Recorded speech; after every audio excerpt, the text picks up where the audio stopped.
Olá pessoal, vamos para a solução de mais uma questão da Olimpíada Brasileira de Física nas Escolas Públicas de 2021, segunda fase, nível B, para alunos da primeira e segunda série de ensino médio. Vamos lá? Essa é a questão 4, que diz: a figura abaixo mostra um sistema em equilíbrio. O sistema é esse aqui. A barra homogênea AB, essa barra mais escura aqui, tem peso igual a P e forma com a superfície horizontal um ângulo de 10 graus. Vejam, pessoal, que a representação do ângulo não está em muito boa escala não, né? Parece mais 45 graus, mas ele está dizendo 10 graus. Mais tarde a gente vai ver isso aqui. A superfície horizontal que ela toca possui atrito. A extremidade B da barra, essa extremidade, essa ponta aqui, está sustentada por um fio considerado de massa desprezível e inextensível, que passa por uma polia ideal. A polia está representada aqui em cima, pessoal. E suporta no outro extremo um corpo de peso igual a Q. O ângulo formado entre o fio que sustenta a barra e a linha do horizonte é igual a 60 graus. É esse ângulo aqui, gente. Então, aqui é 10 graus, aqui é 60 graus. Depois a gente vai desenhar direitinho quando for necessário, tá bom? Nesse caso, qual deve ser o coeficiente de atrito entre a superfície horizontal e a barra? Ou seja, nesse ponto de contato aqui com o ponto A e a superfície de apoio, vai ter atrito e o exercício quer saber qual é o coeficiente de atrito. E ele vai dar algumas informações aqui, olha. Considere cosseno de 60 graus igual a 0,5, seno de 60 igual a 0,87, cosseno de 10 graus igual a 0,98, seno de 10 graus igual a 0,17. E dá uma dica também que a gente vai usar na resolução, é uma dica de trigonometria, que já nós vamos utilizar. Vamos lá. Redesenhei aqui, reproduzi o desenho, aliás, e nós vamos começar olhando para esse bloquinho que está pendurado, pessoal. Ele está em equilíbrio, então existe uma condição de equilíbrio para ele, que é o seguinte, para ele ficar aqui com força resultante igual a zero, o peso dele, que o enunciado chama de Q, tem que ser igual a tração nesse fio aqui, que é T, né? Então, essa é a primeira condição, T igual a Q, tá? Por que isso é importante? Porque como a polia é desprezível, eu vou ter a mesma tração T aqui do outro lado, que corresponde a esse peso. E aí, gente, nós vamos olhar para as forças atuando sobre a barra, tá? Além dessa tração T, aqui aplicada na extremidade, nós temos o peso da barra, aplicado aqui no centro da barra, e nesse ponto de contato, nós temos duas forças sendo aplicadas. Tem a força de atrito, veja que como eu tenho esse bloco pendurado aqui, segurando a barra, a tendência é essa barra ser arrastada para esse lado. Então, a força de atrito vai atuar no sentido contrário, né? O atrito sempre se opõe ao movimento ou à tendência do movimento. Nesse caso, como é atrito estático, ele está se opondo à tendência do movimento. Então, a barra tende a se movimentar para a direita, o atrito é aplicado aqui para a esquerda. E, além disso, a superfície aplica uma força de reação à compressão que a barra faz sobre ela. A barra empurra a superfície para baixo, a superfície empurra a barra para cima com essa força, que é a força normal, gente, perpendicular à superfície que está aplicando a força. Então, vamos equacionar direitinho essas forças, e para fazer isso, vai ser interessante a gente separar as forças aplicadas na horizontal e na vertical. E até por isso, nós separamos essa tração T nas suas componentes Tx e Ty, certo? Bom, como nós sabemos que o ângulo aqui é 60 graus, Tx vai ser o módulo de T vezes cosseno de 60, enquanto que Ty vai ser o módulo de T vezes seno de 60. E cosseno de 60, seno de 60 são dados lá no enunciado, né? Então, nós podemos já substituir esses valores aqui e vamos obter que Ty é 0,87T e Tx é 0,5T. Muito bem, reescrevendo aqui, nós vamos então ter a primeira condição de equilíbrio para essa barra. E a condição de equilíbrio, gente, é força resultante igual a zero.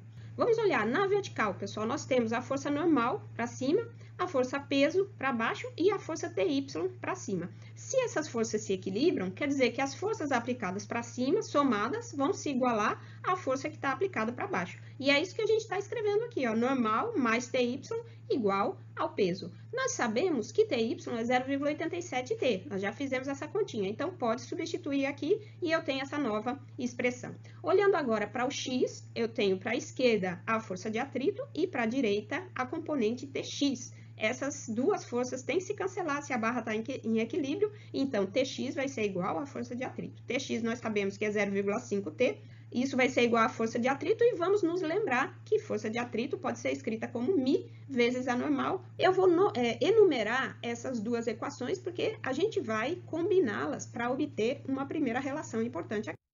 Trazendo aqui para cima, olhando para a equação 1 e equação 2, veja o seguinte, olha, essa equação 1, ela pode ser reescrita passando o 0,87t para o segundo membro dessa equação, trocando sinal, e aqui, ó, eu vou simplesmente eliminar o FAT e fazer 0,5t igual a μ vezes n, tá? Então, essas duas que eu vou combinar, substituindo a equação 1 na equação 2. Então, eu vou ter 0,5t igual a μ, no lugar da normal, eu vou escrever tudo isso aqui, ó, que é P menos 0,87t. Então, eu tenho essa primeira relação entre a tração no fio e o peso da barra, pessoal. É a condição para que as forças se equilibrem, o que eu chamo de primeira condição de equilíbrio da barra, a força resultante igual a zero. É o suficiente para a barra ficar equilibrada? Não é, pessoal. Mais uma condição, mais essa aqui, tá bom? Nós vamos voltar nela daqui a pouco. Agora vamos olhar para a segunda condição de equilíbrio. Veja só, a barra é um objeto extenso, então a força resultante deve ser zero, mas eu também não posso ter uma combinação de forças de modo que essa barra sofra rotação. Então, tem um outro parâmetro que tem que ser zero, que é o momento ou torque da força. Isso acontece em todo o corpo extenso. Eu tenho, na verdade, duas condições de equilíbrio. E agora, então, nós vamos olhar para essa segunda condição de equilíbrio. Por enquanto, essa equaçãozinha fica guardadinha. Mais tarde, nós vamos voltar nela, mas vamos olhar agora para o momento da força. Que o momento da força, ele é escrito pela força vezes a distância entre o eixo de rotação ou ponto fixo e o ponto de aplicação da força, vezes o seno do ângulo formado entre a força e essa distância D. Esse ângulo aqui, e quando a gente faz D vezes seno de θ, ele corresponde a esse cateto oposto aqui, que normalmente a gente chama de braço da alavanca. Então, essa é a expressão para o momento da força que nós vamos começar a utilizar a partir de agora. Momento que também pode ser chamado de torque da força. A gente ouve bastante essa palavra torque no nosso dia a dia, principalmente quando falamos de motores. Bom, então, olhando para essa segunda condição de equilíbrio, eu vou ter que escrever o momento da força de cada uma dessas forças que estão sendo aplicadas e depois estabelecer a condição de momento resultante igual a zero. O que é interessante a gente fazer, pessoal? Como o momento depende da distância entre o ponto fixo e o ponto de aplicação da força, é interessante a gente colocar o ponto fixo exatamente no ponto de aplicação dessas duas forças aqui, ó, força de atrito e a normal. Porque quando eu coloco o ponto fixo nessa posição, a distância entre o ponto de aplicação e o ponto fixo vai ser zero e o momento dessas forças vai ser zero também. Assim, eu vou eliminando parâmetros dessa relação que eu vou escrever aqui no final. Mas ainda faltou determinar o momento do peso e o momento da tração, que é o que nós vamos começar a fazer, começando pelo momento do peso. Então, eu estou dando um zoom aqui nesse pedacinho para a gente visualizar melhor, tá? Ó, veja, ainda está fora de escala, daqui a pouquinho eu vou ajeitar, mas aqui eu tenho 10 graus. Na hora que eu aplico essa expressão para calcular o momento do peso, F eu substituo pelo peso, a distância D, pessoal, eu estou substituindo por meio. Por que isso? Porque o peso, ele é sempre aplicado sobre o centro de massa da barra, que aqui vai se encontrar justamente na metade da barra. Então, eu coloquei meio aqui. E o ângulo, gente, vai ser um ângulo de 80 graus. Por quê? Porque se entre a barra e a horizontal eu tenho 10 graus, esse ângulo com esse ângulo tem que formar 90, porque se você pegar a barra com o peso que está na vertical, com a superfície, você tem um triângulo retângulo, então aqui 90 graus, aqui 10 graus, a soma dos ângulos internos do triângulo retângulo tem que dar 180, então eu tenho 90 mais 10, 100, esse ângulo aqui vai ser 80 graus. Aplicando nessa expressão, então eu tenho P vezes meio vezes o seno de 80 graus. Bom, o seno de 80 graus eu não tenho no enunciado, mas eu tenho o cosseno de 10 graus, certo? Então, se eu lembrar que 80 mais 10 dá 90, eu vou lembrar também que o seno de 80 vai ser igual ao cosseno de 10, porque eles são ângulos complementares. E dessa forma, pegando o valor dado lá no enunciado, para o cosseno de 10 graus, que é 0,98, eu tenho o momento P vezes 0,49. Vou guardar essa expressão, que corresponde ao momento do peso, e agora eu vou olhar para o momento da tração T.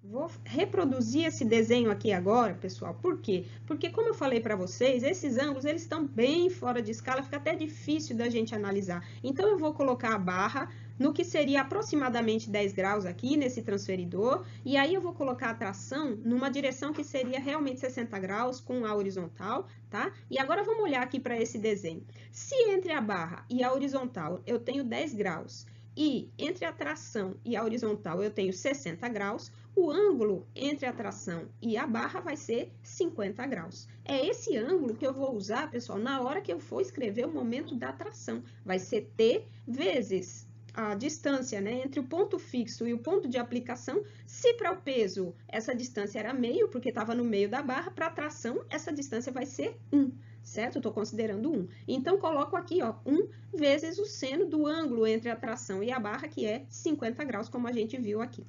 Olha, pessoal, a gente não tem calculadora para calcular esse seno de 50, então eu tenho que usar o que o enunciado me dá, certo? Então, vamos lá para o enunciado, onde ele está dando, ó, cosseno de 60, seno de 60, cosseno de 10 e seno de 10, mas ele dá essa informação aqui sobre o seno de alfa menos beta, que é seno alfa cosseno beta, menos seno beta cosseno alfa. Falando, então, seno de 50 graus é igual a seno de 60 menos seno de 10. Aplicando essa expressão, vai dar seno 60 cosseno 10, que é o seno alfa cosseno beta, menos seno 10 cosseno 60, que é o seno beta cosseno alfa. Tá bom? Aí, ó, eu vou substituir os valores que são dados no enunciado. Seno de 60 é 0,87, cosseno 10, 0,98, seno 10, 0,17, cosseno 60, 0,5. Vou fazer essas multiplicações aqui, e eu vou ter, então, 0,85 e 0,17 vezes meio vai ser 0,09. Essa diferença vai dar 0,76 e, portanto, gente, nós vamos voltar aqui e substituir esse seno de 50 nessa expressão e nós vamos ter que o momento da tração é T vezes 0,76, certo? Então, já calculamos os momentos, tá? Aqui, voltando, ó, completando o nosso desenho, reescrevendo essas expressões todas que a gente acabou de ver. Nós vamos agora, pessoal, colocar a condição de equilíbrio, que é o quê? Momento resultante igual a zero. Como o momento da normal e o momento do FAT, da força de atrito, são zero, eles não vão entrar nessa conta. Quem vai determinar esse momento resultante, aqui é o momento do peso e o momento da tração. Olhando para esse desenho, a gente vê o seguinte, olha, essa força peso, ela vai fazer essa barra tender a girar no sentido horário. Ela só não vai girar porque tem a tração, mas a tração aplicada aqui na extremidade, se você olhar para esse desenho, você vai perceber que ela tende a fazer a barra girar no sentido anti-horário. Então, são dois momentos que se opõem e, por isso mesmo, eles vão se cancelar na hora que eu calculo o momento resultante. Significa dizer, pessoal, que o módulo do momento do peso é igual ao módulo do momento da tração. Então, eu vou igualar 0,49P e 0,76T. Tá bom? Substituo aqui igualando e aí nós vamos fazer essa continha. Veja, pessoal, nessa altura do campeonato, você está fazendo a Olimpíada e você já está cansado de fazer continha. Então, eu sugiro que você simplifique, tá? 0,49, escreva simplesmente 0,5P, 0,76, escreva simplesmente 0,8. Eu estou fazendo uma aproximação. Então, a partir de agora, os números eu vou dar somente com uma casa decimal. Vou tirar de duas e colocar em uma. Multiplica essa expressão toda por 2. Por quê? Porque aqui, ó, meio vezes 2 vai dar igual a 1. Quando eu multiplico por 2, eu vou ficar com 1 vezes P, 2 vezes 0,8 vai dar 1,6T. Dessa forma, pessoal, veja como eu estou simplificando as contas. Você fica menos cansado na hora de fazer as suas continhas, de resolver as suas questões. Sobra energia para as próximas questões aqui. Então, tá bom, essa é uma outra expressão que a gente precisa guardar. De onde veio essa expressão? Da segunda condição de equilíbrio da barra. Momento resultante é igual a zero, portanto, P igual a 1,6T. E agora, vamos olhar para as duas condições de equilíbrio. Lembra da primeira? Força resultante igual a zero? Resultou nessa expressão aqui. E a segunda que a gente acabou de ver, resultou nessa expressão aqui. Eu vou combinar as duas para encontrar quem? O coeficiente de atrito.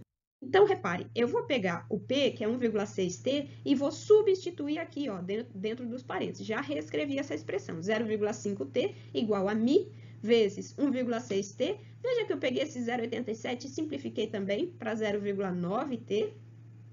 Eu vou cancelar o T, que aparece nos três termos dessa E aí eu vou ficar com 0,5, que é igual a mi, que multiplica 1,6 menos 0,9. O conteúdo dos parênteses dá 0,7, esse 0,7 passa dividindo, e aí nós vamos ter que mi é igual a 0,5 dividido por 0,7. Resultado final, mi vai ser 0,7. É um resultado com apenas uma casa decimal, pessoal, mas dá uma ótima aproximação em relação à resposta que daria se você tivesse utilizando as duas casas decimais ao longo de toda a conta, tá? Se você quiser usar as duas casas decimais, vai fazer um pouquinho mais de conta, mas vai chegar num resultado quase igual a esse aqui. Não dá muita diferença não, tá? E assim nós chegamos ao final de mais uma questão dessa prova. Espero que vocês tenham gostado. Se gostou, dá um joinha aí e aproveita para assistir a próxima questão resolvida que vai aparecer aqui na sua tela. Um abraço e até mais!